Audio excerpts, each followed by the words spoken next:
People over 35. What's something you genuinely miss that younger generations will probably never experience?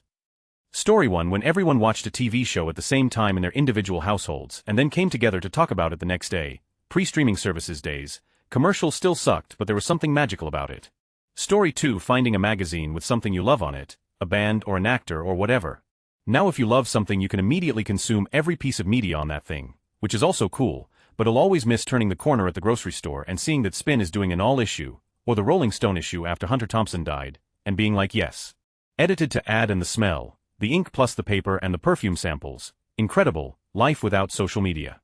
Story 3. Being able to be unreachable. It's hard to really get alone time or time to relax when you have a phone in you all the time and you can always be reached. Story 4. Living my coyote ugly dream, dancing on bars thinking I'm hot but likely being an absolute embarrassment to myself and there being no video evidence of it.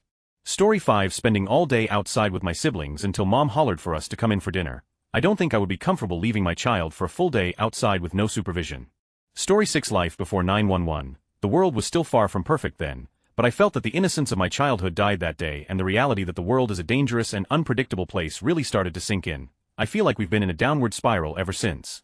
Story 7. Lack of knowing what's going on. The 247 news cycle is one of the worst things to happen to our society. Why do I need to know about a murder in Texas when I live on the East Coast? Constantly being hit with terrible horrific news. 247, it's just killing everyone's mental health. Story 8. Internet being a brief thing you did, not a thing weaved constantly in your life. Going on AIM and chatting with friends felt like actual chats, and brief for 30 minutes, you'd hang out in real life. The internet was just like watching TV, it was just something small and neat. Everything is so digital now. I have a friend who has kids and they like hang out online. When we were in middle school and high school, would hang out in real life and only talk online as like a separate thing. It's probably how people in the 70s and 80s chatted on the phone later in the day with friend. Story 9. My parents had absolutely no idea where I was outside of school anyway. They had no way to contact or track me. I would just roam around the countryside playing with friends. Don't get a girl pregnant, no fights and don't die. I try my damnedest to let my daughters live like this. Edit the numbers of DMs I got congratulating my girls for not getting anyone pregnant. Raffle. Story 10. I miss everyone watching the same thing at the same time, so you could talk about it the next day. We'll never have TV shows with huge ratings where everyone tunes in to the finale of MASH at the same time again. Story 11. Y'all remember all-night skates? We'd literally spend 12 hours straight in rollerblades. Everyone used to do a lot more physical activities that were social in nature. Story 12. Getting up at 8 a.m. during summer vacation, grab a Pop-Tart and leave the house for an adventure with any of the other neighborhood kids, up to elbows in muddy water catching crayfish and frogs, building forts in the woods. When we were hungry someone's mom would make sandwiches and then off we go, play baseball in an unbuilt lot. Come home when the streetlights start to come on, no cell phones. Most advanced technology people had were cassette-based answering machines. The rest of us had a pencil and paper next to the phone to leave a message who called. Story 13. Newspapers. Especially I confess reading the comics. It was how I started every morning. Also loved getting the big Sunday edition and spending all morning reading it. Story 14. Learning tricks and secrets in games then telling your friends or being told from a friend so you can't wait to get home and see it. Now game secrets are leaked before the game even drops. Story 15. Midnight releases for video games. I'm not quite 35 yet, but this is my answer. When I say midnight releases, I mean having to wait in line at the actual store for the clock to roll over before you can get the game. Most of the time, it was a party and full-on experience on its own. The GTA 5 midnight release, I went to hire a DJ for the event, and they were giving out free burgers and hot dogs. Story 16. I think what the younger generation misses is the ability to throw together a social occasion. You were basically forced to learn how to call some people up, figure out a place to get together, and to have a party for no reason whatsoever. In that sense, I think the internet has served to socially isolate ourselves from one another. People seem way too holed up at home. Story 17. The ability to be in public without having to worry about some random filming you and putting it on the internet. That kind of privacy we will never get back. Story 18. The thrill of picking up the home phone and it's your crush calling you, and the disappointment of picking up and it's Aunt Beatrice asking for your mom instead. Caller ID has ruined that. Story 19. If you missed Thursday night's episode of The Fresh Prince of Bel-Air, that was it. Maybe you'd catch it months later in syndication if you were lucky. No rewinding, no streaming, no spoilers to dodge because everyone watched at the same time. Don't get me wrong, I love the convenience of streaming. But I miss looking forward to something, and that tiny bit of pressure to be there when it happened. That feeling's hard to replicate. Honorable mention to strolling through Blockbuster on Friday evening. Story 20. Watching TV live. No pausing, no rewinding. The show you have been waiting weeks for is finally on and it begins at 8 p.m. sharp. So you and your siblings gather the snacks and fluff the pillows and pile onto the couch. And at 7:59 p.m. you giggle and squeal, and then it starts and you are all dead silent while the show is on. And there is a commercial break and you all let out a breath you've been holding in since the show started, and then you all spin theories about what is going to happen next and someone runs to the bathroom. taking the stairs two at a time so they are back before the commercial break ends. And when the show comes back, you are all dead silent again, and your brother who ran to the bathroom has to hurdle over the dog and the coffee table and the pile of pillows to get back on the couch in time. And when it is over, you just cannot believe you have to wait a whole week to see what happens next. And that lovely anticipation gets you through all the chores and the homework and the thunderstorms, etc., etc. And then the night comes around again, and you and your siblings are yet again bonding over this TV show experience. TV just isn't like that anymore, and I really miss when it was. Story 21. Being a street kid from dawn till dusk. Going to Blockbuster with my sibling on a Friday night with 20 and getting movies and snacks to last the entire weekend. Story 22. Summers under 85. When I was a kid born in the late 50s, a really hot day was 85 or higher, never 100. It's so frickin' hot now, so very sorry, descendants. Many of our boomer generation refuse to believe in climate change, and you and your children, and your children's children will pay for our lack of education and right-wing misinformation. Fox News should be held accountable for so many horrible things. Story 23. People recording everything. The surveillance state doesn't need Big Brother watching when it has every moron with a phone recording everything everywhere. Lots of other things too. We still had a bit of a democracy in the US before the Supreme Court gave the presidency to the war criminal W. Bush, and the Supreme Court got more stacked with people who would lie under oath to shove their religious ideology around abortion into the forefront instead of protecting democracy and our Constitution. I miss kinda having a country that wasn't complete. Online dating ruined dating by just meeting someone cute and hitting it off. Social media killed actual social life. The world got so much worse in many ways, maybe a tiny bit better in some. Story 24. Flashlight tag. I loved looking forward to summer nights with the neighborhood kids running and hiding in the dark. Now if someone sees some teenagers running around at night, it's a guarantee 911 call. Story 25. Peace of mind. There was a lot to distract us in the 90s and 80s, but nowhere near the levels now. You could go off and do your thing, and didn't feel like you were missing out on something else. Story 26. Genuinely excited for technology changes. Going from small tube TVs and monitors to flat screen was like something out of science fiction. Same with mobile phones, tablets and laptops. Now it's all pretty much normal to have these things and constant data and information. It was stuff we dreamed of. No phone in the last decade has changed my life the way the first iPhone did. I'm not sure if there will be another huge technology change again. We went from barely functional dial-up to gigabit fiber to the home in a 30-year span. Story 27. Being stopped in traffic in the summer. Windows down, radio on. A car pulls up in the lane next to you playing the same time and you exchange that grin with a stranger. Story 28. TV shows airing weekly, so that all your friends who are into that show all watch at the same time. And if they missed it, tough luck because there's probably not a rerun for a long while, then everyone is already caught up the next day when you all talk about it. Making mixtapes for friends and lovers by recording songs from the radio at exactly the right time. Demo discs from the official PlayStation magazine. Also, looking at the back for cheat codes. The vibe of McDonald's as a place marketed at kids, a place you want to have your birthday party at. That sense of hope and optimism about the bright and shiny future that was supposed to come after the year 2000. Story 29. Being able to accompany my friends all the way to their departure gate at the airport, and see them actually take off. Bonus when their plane window was facing the airport windows and we could wave and or flip each other off, being able to easily repair a lot of stuff, whether on my car or all of my tech.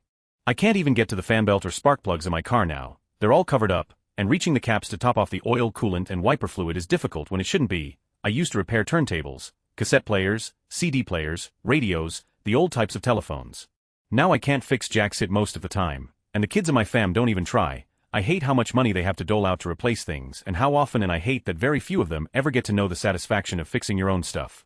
Story 30. Living in a world without the internet. I love the internet, I use it all the time, but life had a very different and not negative quality to it when we were all interacting with the people and the world around us, instead of just interacting with pixels. Story 31. Never knowing what your photos will look like. Costs we shot in analog films and had them developed. The thrill was legit. Edit not knowing, well, we got to see them eventually. Story 32. Schoolyard rumors that you couldn't verify, but you believe them. Yeah dude, you can totally capture Ash in Pokemon Red. He knows punch and low kick. Trust me dude, my uncle works at Sony. Story 33. People leaving you alone. I hate when people get mad because I don't respond immediately. I was doing something else. You texting me doesn't immediately entitle you to my time and attention. Story 34. Television news journalism that was trying to share objective, valid information instead of appealing to your narrative bias to keep you feeding on their content while they profit on advertising. Story 35. Traveling on airlines with zero security checkpoints. Your non-traveling friends and family could go follow you all the way onto the plane and help you pack your luggage. Did this for my grandma many times. Was fun watching her plane take off. Story 36. Renting movies from Blockbuster or Hollywood is definitely a big one. Getting candy and having people come over for movie night. Buying an actual album and having a CD binder, going out somewhere to go out and not scrolling social media on your phone, enjoying things to genuinely enjoy them, not just because it's a new trend. Story 37 going to concerts all summer long for like $20 per concert and seeing all the best bands performers. Grateful Dead type traveling bands that would result in miles of tie-dye tents all down the interstate because people travel camped with the band. Story 38 going to Blockbuster on a Friday night to pick a film, looking at the covers of films that looked wild crazy, getting some snacks as well, talking to the weird people who worked there and loved films, walking home with a film that you were excited to see, watching it a couple of times, good times. Story 39 my dad. My kids never got to experience the universe's most amazing grandpa, and that is truly tragic because younger generations could have massively benefited from the love, cancer, going into a record store and buying an album. Yes, Spotify has made listening to music easier, but maybe it's not for the best. I remember playing guitar 10 hours a day when I was a teenager. Then like 3 years after Napster came out the will to practice was over when most artists started talking about how musicians barely made any money because of streaming and downloads. Story 40 only being able to watch one episode of a show each week and waiting on tenterhooks for the next episode. Also, not having any social media or internet was bliss. Story 41 that era of television when Friday night and Saturday morning was must-watch TV as a kid and if you missed an episode, that was it, and you had to wait for it to show up on reruns and that could be months. And I say this as a 90s to early 2000s kid. Story 42 falling in love before the era of ubiquitous. Men weren't expecting so much weird stuff, and having a bush was normal. I feel sorry for younger women having to meet so many expectations today. Also, hanging out in a park, singing and playing guitar with others. Everyone knew the songs, the harmonies, and the chords. It didn't matter if you were a good singer, it was a blissful group activity. Today, everything thinks that you have to sing at 11 intensity, or not sing at all. It's about competing to be a star, not just singing with friends for fun. Story 43 in-person, multiplayer video games. When the whole neighborhood would come over to one person's basement and play multiplayer Nintendo 64, online multiplayer games just aren't the same. Story 44 local radio we had a 8-reel Sony tape recorder that mom would set to the local radio station one reel about 6 hours, then box up 6 to 7 reels then send them to dad in Vietnam. They started playing them over the Basecom system. Mom offered to edit the commercials, local news, weather, crop reports, local high school sports but dad said leave them all in. That was what linked everyone to home. The brass made sure that his packages were not delayed and the tapes he mailed back to be re-recorded were received priority treatment. Mom started adding personal, smaller tapes that I and my sisters would say hi say something about our Activites then mom would send us out so she could talk to dad. Story 45 growing up without smartphones or social media and actually doing fun things outside. MTV actually playing music videos, merry-go-rounds on the playground. Story 46 I miss the thrill of the hunt. Before the internet if you heard a song you liked, you had to remember it. Sometimes the DJ said the title and artist, but not always. You had to remember something about it and take that info to your local record store and be a detective. It involved patience and waiting. And because of that, when you finally found it, it felt good, like you accomplished something. Younger generations only know instant gratification and it's really not healthy. Story 47 disconnected road trips, paper maps, and for the most part, you were not talking to anyone back home for the duration. You were really getting away from it all. Story 48 landlines, journalistic integrity, kids playing outside without fear, and empathy. Smartphones, social media, algorithms, and AI have created more harm than good, and it's early stages in the development of these scourges.